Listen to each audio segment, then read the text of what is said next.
People of Earth, how are you today? Welcome to 2016. Is it 2016? Welcome to 2018. I don't know where 2 years just went.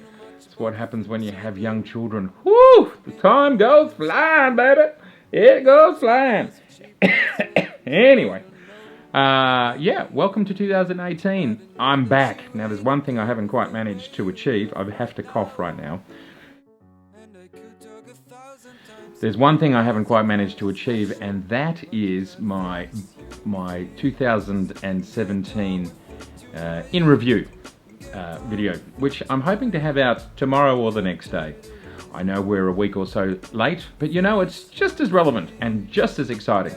So that's coming up really soon. But this video, I wanted to have a quick chat about some of the news coming out of CES.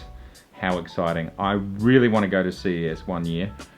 Wouldn't that be fun? It's for a person like me, it would just be heaven. Just electronics everywhere. Cameras, video cameras. Anyway, when the kids grow up, I'll get there. I'll make it. I know I will. Anyway, let's talk about some bit of news that I'm pretty pumped about. Obviously, it's going to be a lot of stuff coming out over the next few days. But Nikon, they've made a big call, so I want to just have a quick chat and just a quick chat about the new Nikon 180 to 400. Crazy numbers, crazy lens, and then I've just found out that it has a teleconverter, a 1.4 teleconverter in it, which absolutely makes it beyond the pale awesome. So this new lens is the replacement for the 200 to 400 VR2, which is an absolutely fantastic lens, and you can see my review of it here. But this lens is quite different. It's quite a different beast, and it's significantly more expensive at $12,399 US. So that means in this country it would be $16,000, which is a lot of money. Whereas the 200 to 400 is 8 to 9, so double the cost. And I suppose the big question for me would be, is it double as good? Well, having this one magic trick in it, which of course Canon pulled off recently-ish, was they've stuck a teleconverter in it. So it goes from being a 180 to 400. You hit the teleconverter switch button thing, and it goes from 252 to 560 mils. Just like that. You lose a stop. So both of the old lens and the new lens are f4 through the range. And when you hit the teleconverter button, you lose a stop and you go to 5.6. What an amazing lens. I want one. But at that price, I will be selling a kidney. No question about it. Kidney, you're gone. You guys chat about which one of you wants to stay and which one of you wants to go off and have more fun elsewhere. So it could be a while before I ever get my hands on one of these lenses. So what's it all about? What's going on? Whose is this for? So I'm a Nikon Professional Services member, and so I just got an email a couple of hours ago saying it's out, and it seems to be focused at sports and wildlife. Makes sense.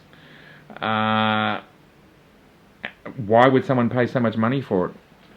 Well, getting a lens that basically goes from 180 to just shy of 600 mil in one package, that's f4 to f5.6 through the range at this absolutely the highest quality you can get of this sort of lens, and it's all in one package, to not have to add and subtract a teleconverter on the fly when you're in the field. You know, you might be at the beach, you might be in the snow, you might be in the desert shooting a rally, and you don't want to be pulling your lenses off and sticking teleconverters on. If you're that level of pro and you have this lens, you would have two bodies, one for the wide stuff at 24 to 70 on it, and the 180 to 560 on another body, and man, you are set. And for the wildlife people, well, what a lot of reach. And with cropped sensor cameras, the crop throws it out to 840 mil. So if you stuck it on the D500, you get 840 millimeters of reach. That's epic. That's epic, and it's a zoom. So So this is a really exciting lens. As I said, I don't think it's going to replace really the 400, the just superseded 200 to 400 f4 through the range, because that lens is significantly cheaper. So for people who want something almost as good but not quite, great option. Absolutely great option. I love the lens. I'm not going to be going anywhere with my lens. Although that does get me to thinking, if I sell that lens and get this lens, maybe it won't hurt so much. Anyway, that's a discussion for another time. Yeah, so I do think the 200-400 will hang around. Beautiful, amazing lens. Still very current, still very relevant.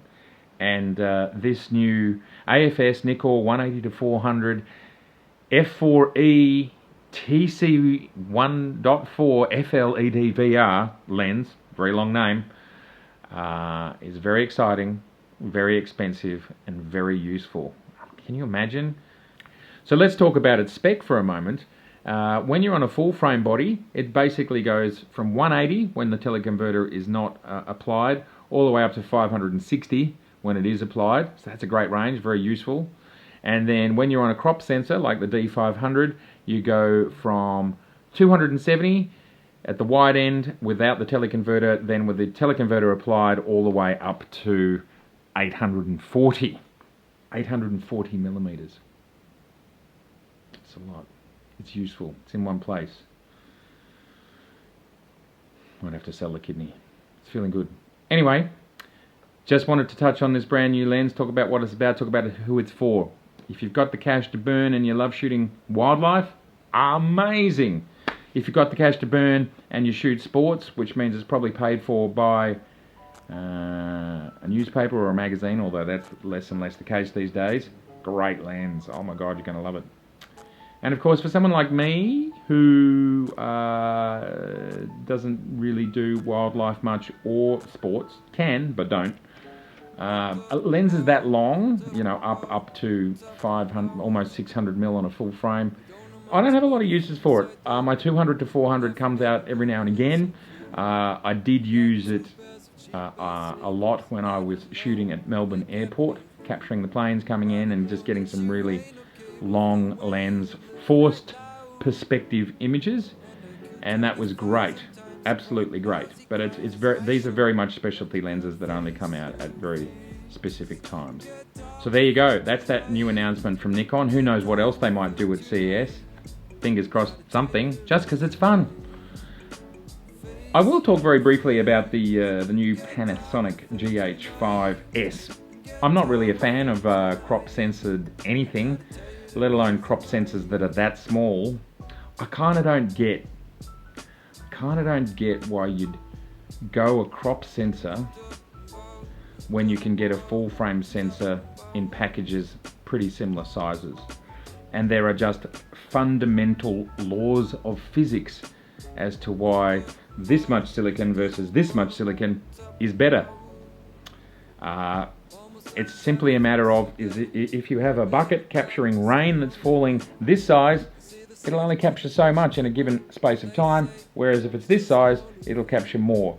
So in this case, when you're capturing light, more is better. At higher ISOs, of course. So I know the S is about higher ISOs, and I can see that there's maybe a one-stop difference between the S and the non-S, maybe two. And but to achieve this, they've taken out the in-body stabilization, which is one of the most fundamental advantages of these mirrorless cameras. So I'm really confused by this camera. Anyway, that's just a little aside. I thought I'd just make a little comment on the GH5S. I'm confused about what they're doing there. I'm not sure they're bringing a lot of value to the table with 1 to 1.5 stops of ISO and not much else. And they've actually removed one of the most useful things for videographers and still photographers, to be honest. Anyway, sales will tell. So that's some of the big news from me out of CES so far. 2018's begun. I just wanted to also touch on the fact that my Sydney book, Sydney A Love Affair, is out. It's starting to go into the stores via distribution. It's also on my website at mattirwin.com/products. If you're interested in that book, it's there. And the St. Paul's book is out and available. I'm just waiting for stock to arrive here with me, but I will pop it up on my website if you're interested in that. So anyhow, thanks for watching this tiny little update on CES and Nikon news, and I will see you in the next couple of days with my 2017 update. Thanks for watching. Please like, please share, and please subscribe. See you later!